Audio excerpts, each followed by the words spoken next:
Every once in a while, I do a video that is so personal in a way that makes me nervous to upload.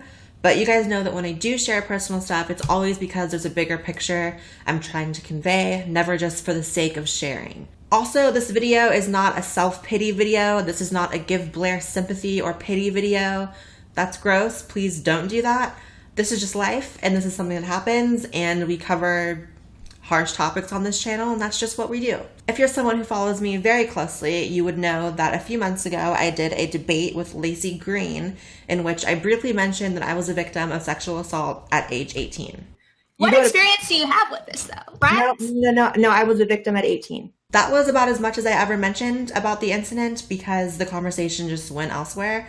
But people have asked me to talk about it, and I've considered talking about it, and I don't see why not. So when I look back at my life, there are several pivotal moments and experiences that I went through that really shaped who I am as a person. And that's the case for everyone, right? Like, we all go through things along the timelines of our lives that change the course of the trajectory we're on, that change the way we live after they happen, or alter our worldviews for better or for worse. I was raped at age 18, and that was one of those moments for me. Rape is one of those topics that's really ugly, that is taboo in a lot of ways, and unfortunately politicized. My intention with this video is not to do a storytime video about my rape. I'm not going to do that. For me, it's more valuable to make a video about what I learned from the experience rather than just make some storytime video, emotional porn that's just meant to, make people boohoo. I don't want to do that. So because of that, I'm not going to go into the nitty gritty, very specific details about my rape, but I am going to paint you guys just a pretty basic picture of what went down. So again, I was 18 years old when it happened. It was my first date ever with a man really. I was 18, he was 28 or 29. It was a situation, without going into too much detail, where I was secluded with this person at night, outside, very far from home, with no means of really escaping or stopping what was happening. It was a situation where I very clearly and concisely expressed that I was not willing to engage in sexual activity with this person, or I was physically restrained and forced to engage in that sexual activity. It was a pretty classic, clear-cut example of rape. I know that a lot of people describe things as sexual assault, and that phrase can be sort of sometimes broadened, and there's gray areas, and it can include a lot of things.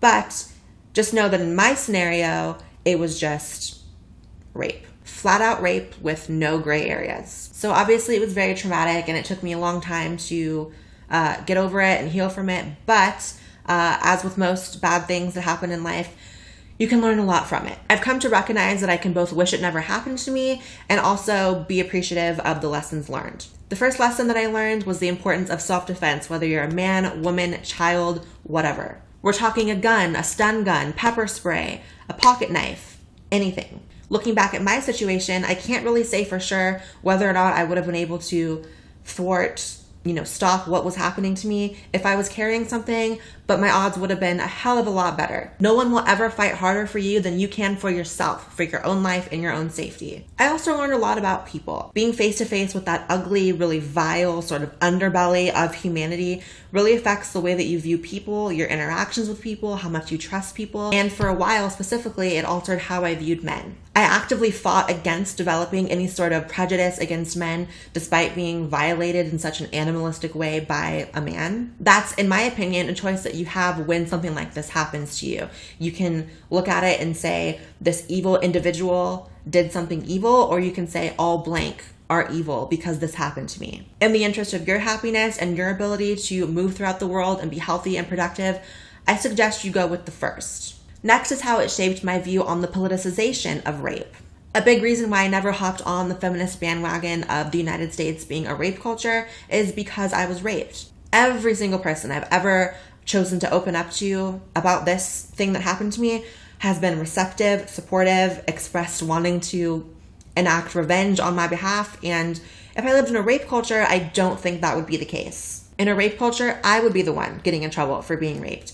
Head on over to the Middle East and see how they treat their rape victims. Another thing I learned is that everyone deals with trauma in different ways, and it's made me less judgmental in that sense. For me, whenever I experience something that's traumatic, it takes me a long time to actually feel it. I don't show any emotion for a long time. For example, when my father died when I was 19, I didn't cry for probably weeks, and that was probably really strange for everyone around me to see me just going on with life as if my dad hadn't just died.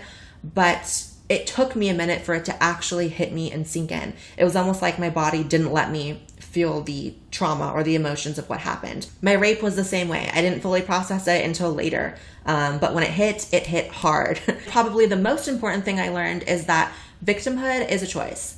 Not in the sense that, it's a choice to literally be victimized in some way. If someone walks up down the street and punches you, obviously you didn't choose to be a victim of someone punching you.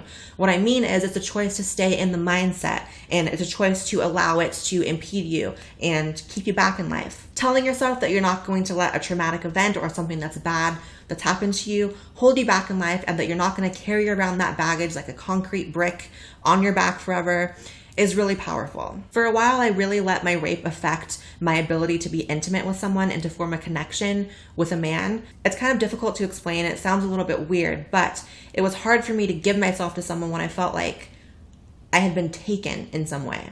Life is way too short to allow another human being to take away your happiness or your ability to live life and just kick life's ass and just kill it. So basically what I'm saying is that your happiness and your success is completely in your hands, despite how much someone else could have made you feel like they've ruined it or they've taken it. That is it for this video. Just a reminder for anyone not caught up to speed, I recently started a second channel, a vlog channel with my boyfriend. The link is in the description below. Go watch and subscribe. Love you. YouTube recently demonetized all of my videos. If you'd like to support this channel, fight YouTube censorship, and keep the videos coming, please consider pledging on patreon.com/BlaireWhite.